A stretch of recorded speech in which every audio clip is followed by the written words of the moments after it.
Candide, yet more moved with compassion than with horror, gave to this shocking beggar the 2 florins which he had received from the honest Anabaptist James. The spectre looked at him very earnestly, dropped a few tears, and fell upon his neck. Candide recoiled in disgust. "Alas," said one wretch to the other, "do you no longer know your dear Pangloss?" "What do I hear? You, my dear master. You in this terrible plight. What misfortune has happened to you? Why are you no longer in the most magnificent of castles? What has become of Miss Cunegond, the pearl of girls, and nature's masterpiece?" "I am so weak that I cannot stand," said Pangloss. Upon which Candide carried him to the Anabaptist's stable, and gave him a crust of bread. As soon as Pangloss had refreshed himself a little. "Well," said Candide, "Cunegond?" "She is dead," replied the other. Candide fainted at this word. His friend recalled his senses with a little bad vinegar which he found by chance in the stable. Candide reopened his eyes. "Cunegond is dead. Ah, best of worlds, where art thou? But of what illness did she die? Was it not for grief, upon seeing her father kick me out of his magnificent castle?" "No," said Pangloss, "she was ripped open by the Bulgarian soldiers. After having been violated by many, they broke the Baron's head for attempting to defend her. My lady, her mother, was cut in pieces. My poor pupil was served just in the same manner as his sister. And as for the castle, they have not left one stone upon another, not a barn, nor a sheep, nor a duck, nor a tree, but we have had our revenge, for the Abers have done the very same thing to a neighboring barony, which belonged to a Bulgarian lord." At this discourse Candide fainted again, but coming to himself, and having said all that it became him to say, inquired into the cause and effect, as well as into the sufficient reason that had reduced Pangloss to so miserable a plight.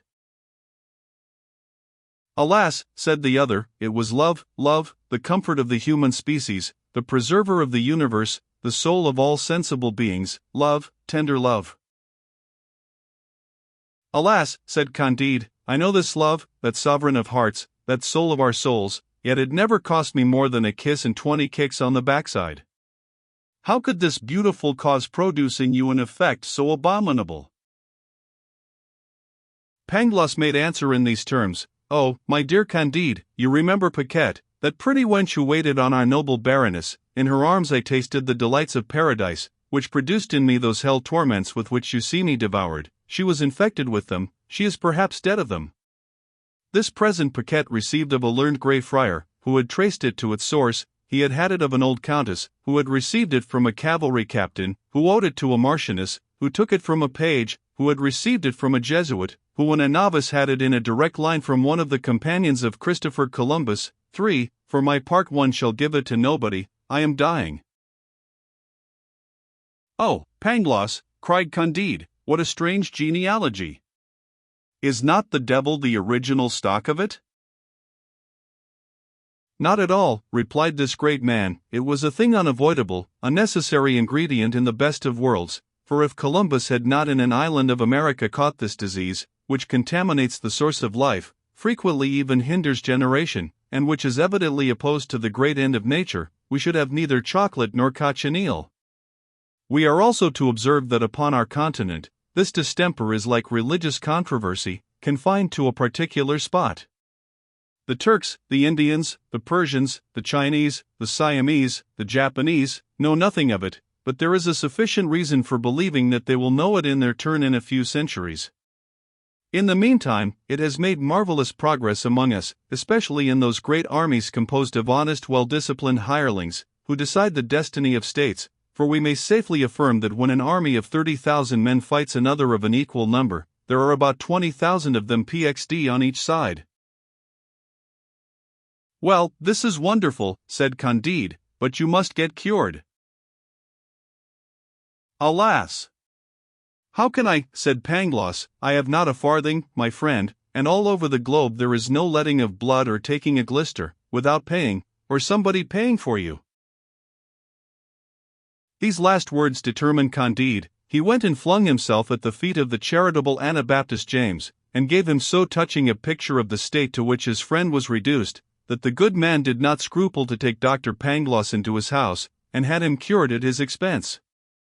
In the cure Pangloss lost only an eye and an ear.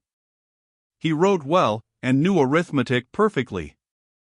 The Anabaptist James made him his bookkeeper. At the end of 2 months, being obliged to go to Lisbon about some mercantile affairs, he took the 2 philosophers with him in his ship. Pangloss explained to him how everything was so constituted that it could not be better. James was not of this opinion.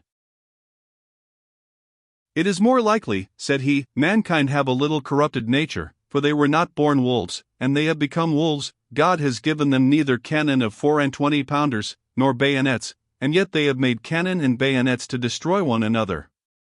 Into this account I might throw not only bankrupts, but justice which seizes on the effects of bankrupts to cheat the creditors." "All this was indispensable," replied the one-eyed doctor, "for private misfortunes make the general good, so that the more private misfortunes there are the greater is the general good." While he reasoned, the sky darkened, the winds blew from the 4 quarters, and the ship was assailed by a most terrible tempest within sight of the port of Lisbon.